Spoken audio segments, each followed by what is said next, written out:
Sir ఇది main road కాబట్టి road tight కావద్దు, చూసుకోండి. టైట్ కాకుండా రోడ్ టైట్ కావద్దు బాబు. స్లోప్ మనం రోడ్ కొంచెం అటు గాలి తీసి ఇటు పోసి ఎత్తులు అవ్వట్టి అటు బాగా ఎత్తు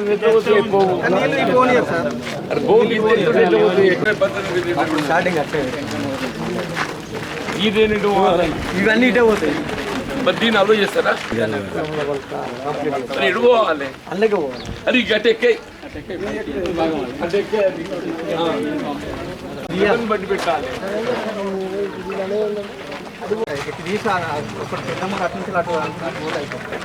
అట్లా చేయండి.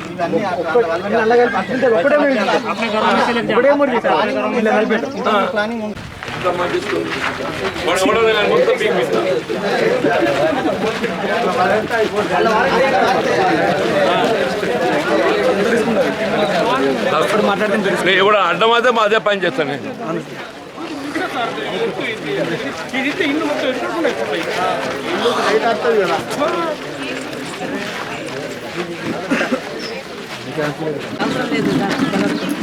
కలర్ కోసం కాదు,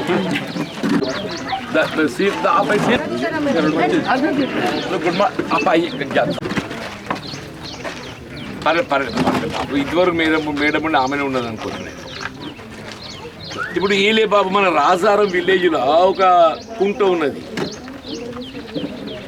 ఇరిగేషన్ ట్యాంక్. అయితే అన్ని ప్లాట్లు పెట్టి అమ్ముతున్నారు. మనం ఒకటే ఏంటంటే ఇందులో ఇండ్లకు మాత్రం అనుమతులు ఇవ్వబడవు అని ఒకటి క్లియర్ ఇవ్వండి. అమ్మకం కొనుక్కోవాడు ఇవ్వడం చేసుకోండి, అది వేరు విషయం, మనకు సంబంధం లేదు. చెరువు పరిధి లోపల ఏది ఇస్తుందో ఇండ్లు కట్టడానికి అనుమతులు లేవు, కట్టితే నిలిపేస్తారు. అది ఒకటి క్లియర్ చేయండి. ఆడ మీరు బోర్డు పెడతారా, ఏది పెడతారో పెట్టండి. ఇంకేందుకు ఏడ మొత్తం వస్తాడు చెరువులు కుంటల్లో ఇండ్లు కట్టడానికి వీల్లేదు బాబు.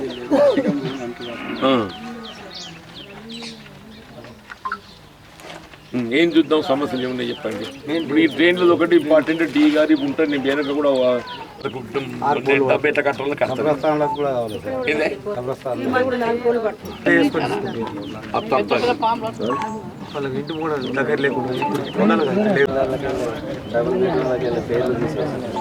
అంటే వెరిఫై చేపిస్తా. ఫస్ట్ ఎలిజిబుల్ అట్లా కాదు, వారు కూడా స్వయంగా నిర్ణయం తీసుకోలేదు. డిస్కస్ చేసి నిర్ణయం చేయాలి. నాకు టైం తాగుడు మాత్రం బంద్ ఇప్పిస్తా తల్లి. రోడ్ ఉంది. అప్పుడు మన శ్రీనివాస్ అన్న కూడా సగం అటు నుంచి సగం ఇటు నుంచి తెచ్చి ఆపిన మధ్యలో. ఇప్పుడు ఊరంతా నీళ్ళు పోయి మన మోరి నీళ్ళు మా ఇళ్ళ పక్క పంటే ఆగుతుంది.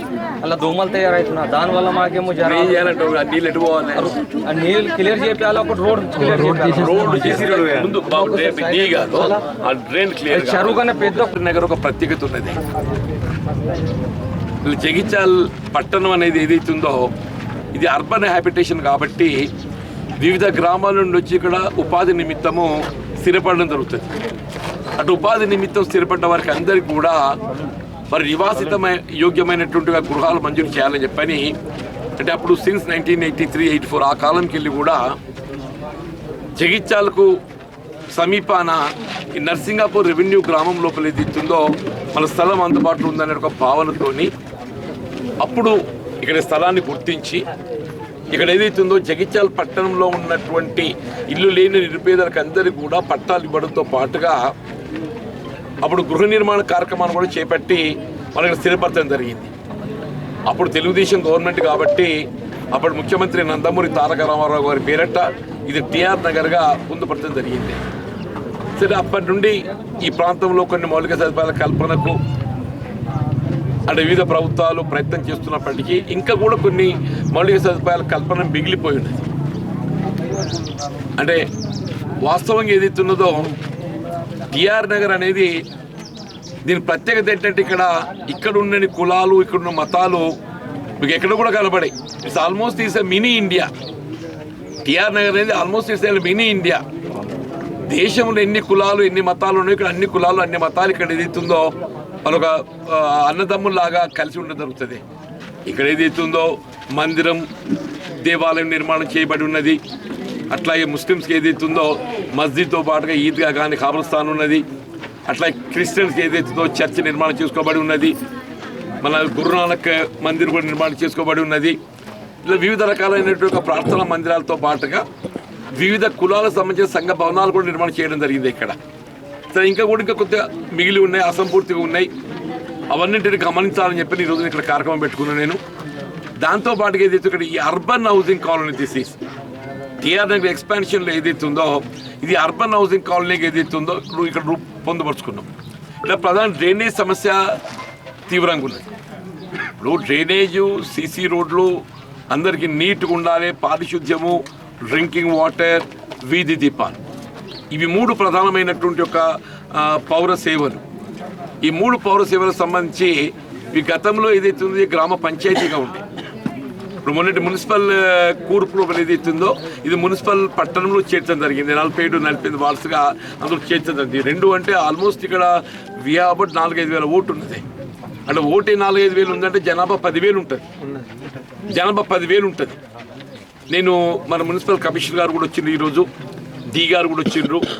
నేను వారిని ఏదైతున్నదో ఇక్కడ అవసరమయ్యేటటువంటి ఒక మొదటి దశలో డ్రైనేజ్ వ్యవస్థ, నేను దయచేసి please make out A detailed plan of drainage. ఆ నిర్మాణం చేయబడే డ్రైనేజ్కు కన్క్లూడింగ్ పాయింట్ ప్రధానం. మీరు కన్క్లూడింగ్ పాయింట్ లేకుండా నిర్మాణం చేపట్టబడి మధ్యలో వదిలేస్తే అక్కడ ఏదైతే మళ్ళీ మురికి చేరుకొని ఆ ప్రాంతం వల్ల ఇబ్బందులు ఎదుర్కొనే అవకాశం ఉంటుంది. మన నిర్మాణం చేయబడే ఒక డ్రైనేజ్ కూడా ఏదైతే ఉందో దాని స్లోప్ చూసుకొని పోవాలి. గ్రావిటీతోనే వాటర్ ఫ్లో అవుతుంది.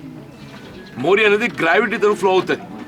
కాబట్టి స్లోప్స్ను పరిగణలోకి తీసుకొని దానికి కన్క్లూడింగ్ ఎండ్ పాయింట్ అనేది నిర్ధారణ చేసుకొని మీరు ప్రతిపాదన చేయండి. ఇప్పుడు ప్రభుత్వం అనేది కొనసాగింపు అమ్మ. ఇప్పుడు గతంలో ఉమ్మడి రాష్ట్రంలో కొన్ని కార్యక్రమాలు రూపొందించి ఇవన్నీ స్థిరపరిచింది. తర్వాత తెలంగాణ వచ్చినాక టీఆర్ఎస్ ప్రభుత్వం ఏర్పడ్డది. వాళ్ళు కూడా కొన్ని సౌకర్యాలు అనుకూర్చిండ్రు. ఇవాళ మనం ఏదైతుందో వాటి అదనంగా కొన్ని సౌకర్యాలు కల్పించాలని ఇప్పుడు కాంగ్రెస్ పార్టీ ఆలోచన చేస్తుందమ్మా. ఎవరన్నా కానీ అమ్మ అని చెప్పండి, మీరు మొన్న ప్రజాపాలన లోపల మీరందరూ ఇండ్లు లేని అందరూ దరఖాస్తు పెట్టుకున్నారు. ప్రజాపాలన లోపల ఏదైతుందో మీరు ఇండ్లు లేని అందరూ దరఖాస్తు పెట్టుకున్నారు. అవన్నీ కూడా ఏదైతుందో ప్రభుత్వం, రెవెన్యూను, కమిషనర్ గారు ఇద్దరు కలిసి వాటిని పరిశీలిస్తున్నారు. వాటి అర్హతకు అనుగుణంగా ఇండ్లు లేని వారికి అందరికీ కూడా ఏదైతుందో మీకు ఇండ్లు మంజూరు చేయించే బాధ్యత ప్రభుత్వ పక్షాన్ని నేను తీసుకుంటానమ్మా.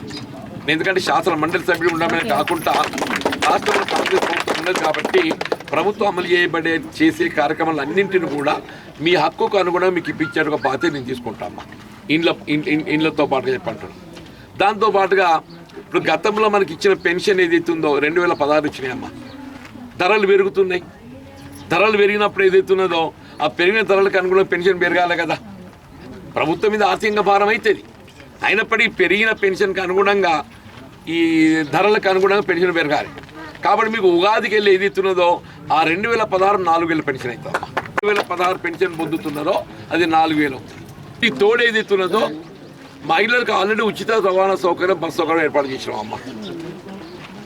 మీకు ఉచిత బస్సు రవాణా సౌకర్యం కల్పనతో పాటుగా ఇప్పుడు రేపటి నెలకెళ్ళి ఏదైతుందో కరెంటు కూడా 200 లీటర్ దాకా ఫ్రీ. ఇప్పుడు ఇవాళ ఈ ఫిబ్రవరి కట్టే బిల్లు ఆఖరి బిల్లు. ఫిబ్రవరిలో ఎవరైతే బిల్లు కడుతుందో అది ఆఖరి బిల్లు. ఫిబ్రవరిలో మీరు వాడుకునే కరెంటు 200 లోపు ఉన్నట్టయితే మార్చిలో మీరు బిల్లు కట్టాల్సిన అవసరం లేదు. అట్లాగే సిలిండర్ కూడా ఏదైతున్నదో మనం వాడుకునే లెక్క ఉన్నది వాళ్ళ దగ్గర. మన నెలకోటి వాడతామా 2 నెలలు కూడా వాడతాం లెక్క ఉన్నది కదా.